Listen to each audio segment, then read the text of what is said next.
Épisode 4, un cierge pour grand-père.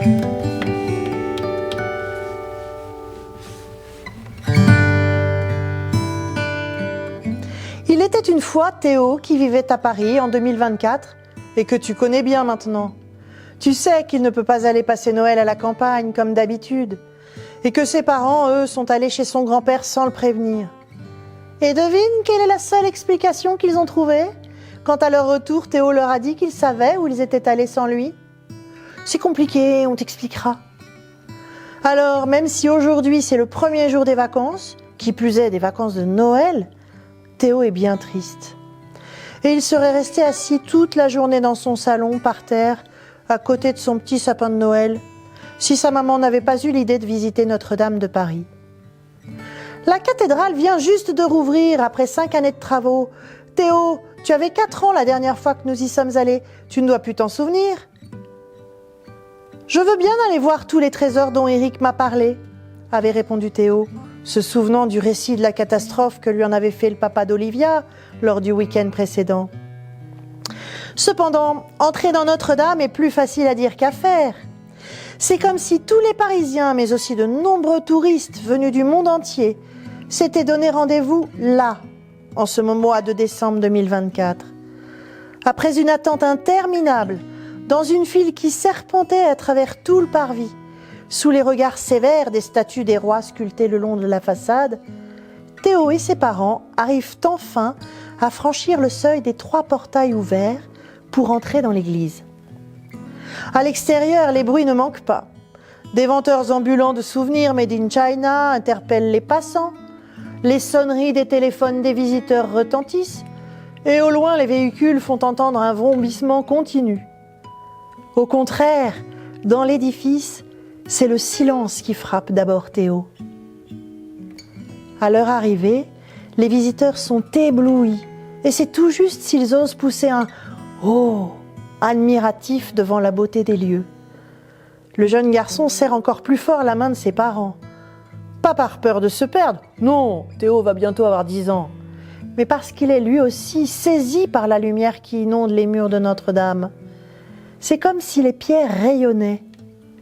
Oubliez l'église sombre et poussiéreuse dont il avait un très vague souvenir.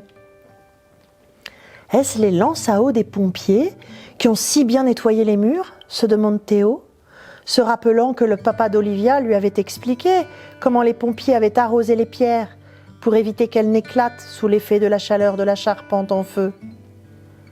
Théo est tiré de sa rêverie par un des gardiens qui, gentiment mais fermement, leur dit « Avancez, messieurs, dames, ne bloquez pas la porte d'entrée. Pensez à ceux qui attendent dehors dans le froid. » Alors ses parents l'entraînent vers la grande nef, la longue partie centrale de l'église, un passage entre 2 immenses rangées de chaises, flambant neufs, permet de remonter vers l'autel. Mais il y a tellement de visiteurs avançant en rang serré qu'au milieu d'eux, à cause de sa petite taille, Théo ne voit bien que le dallage sous ses pieds. Amusé par l'alternance de pierre noire et de pierre blanche, il essaie un moment de ne marcher que sur une seule des 2 couleurs. Papa fronce les sourcils. « Ne joue pas à la marelle, lui souffle-t-il. »« Asseyons-nous, propose maman. Nous verrons mieux, surtout Théo. » Et à l'endroit exact où la flèche s'était effondrée 6 ans plus tôt, il s'assoit pour contempler le merveilleux bâtiment. Enfin, le jeune garçon remarque, au-dessus de leur tête, les croisées d'ogives qui culminent à plus de 30 mètres de hauteur, soutenues sur les côtés par des rangées de colonnes, de plus en plus fines plus elles se rapprochent du sommet. « Tout est neuf ?» ose enfin demander Théo en chuchotant. « Oui et non, lui répond son père. La plupart de ces pierres datent du Moyen-Âge, Théo. Elles ont été taillées au XIIIe siècle. Et pendant les travaux, les architectes et les maçons ont su leur redonner une seconde vie, tout en ajoutant de nouvelles à la place des plus abîmées. Mais impossible de les distinguer des autres. Maintenant, ajouta sa maman tout aussi émue, Notre-Dame peut rester debout les 800 prochaines années. « C'est Maurice qui doit être content, dit Théo, se rappelant le reportage qu'il avait vu. « Maurice ? Oui, Maurice de Sully, l'évêque qui a voulu la construction de Notre-Dame. Ah, bien sûr, lui répondit maman, mais aussi Viollet-le-Duc, qui entreprit des travaux au XIXe siècle pour la sauver. Après avoir lu le roman de Victor Hugo, où l'écrivain imaginait qu'un pauvre bossu s'était installé dans les tours de Notre-Dame, précise Théo. Tu connais Victor Hugo, s'étonne sa maman. Oui, c'est le papa d'Olivia qui m'en a parlé dimanche dernier. Mais leur conversation est interrompue par un homme, à genoux, derrière eux. Chut, leur dit-il, nous sommes dans un lieu de prière. Oh, pardon, monsieur. Théo et ses parents se lèvent pour continuer à découvrir toutes les beautés de Notre-Dame. Arrivés dans le transept, ils entendent la voix d'une jeune femme qui les guide. « Regardez, mesdames et messieurs, ces formidables rosaces.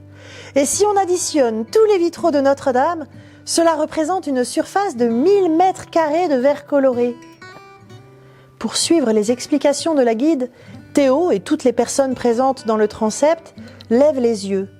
Et là, ils contemplent, entre le sol et les voûtes, au sud, une rosace retenue par de la dentelle de pierre.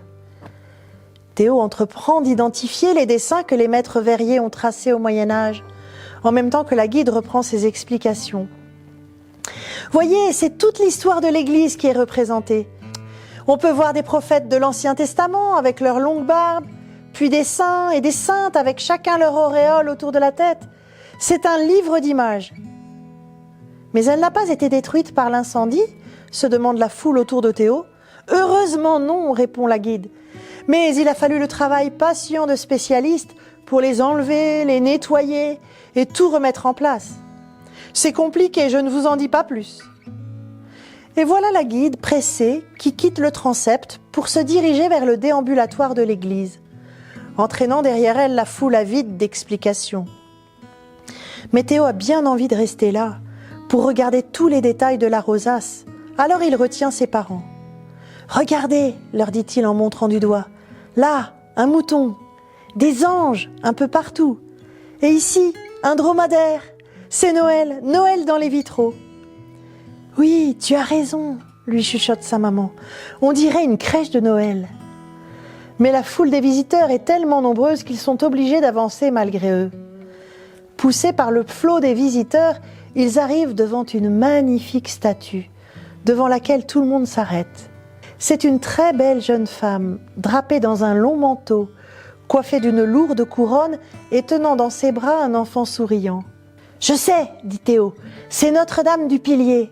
Le papa d'Olivia m'a raconté comment elle a été retrouvée intacte après l'incendie. C'est extraordinaire. » Et il ajouta, « Tu te rends compte ? Elle n'a même pas reçu une goutte de plomb fondu. » Devant la statue qui attire tous les regards, des centaines de petites veilleuses sont disposées. Témoignage de l'amour des visiteurs pour Marie et l'enfant Jésus. Théo interpelle alors Caroline. « Maman, allume-moi un cierge pour grand-père. » Très émue, Caroline se pencha vers Théo et lui répondit « Oui, tu as raison. » Elle fouille dans son sac et en sort une pièce de 2 € pour acheter une veilleuse colorée.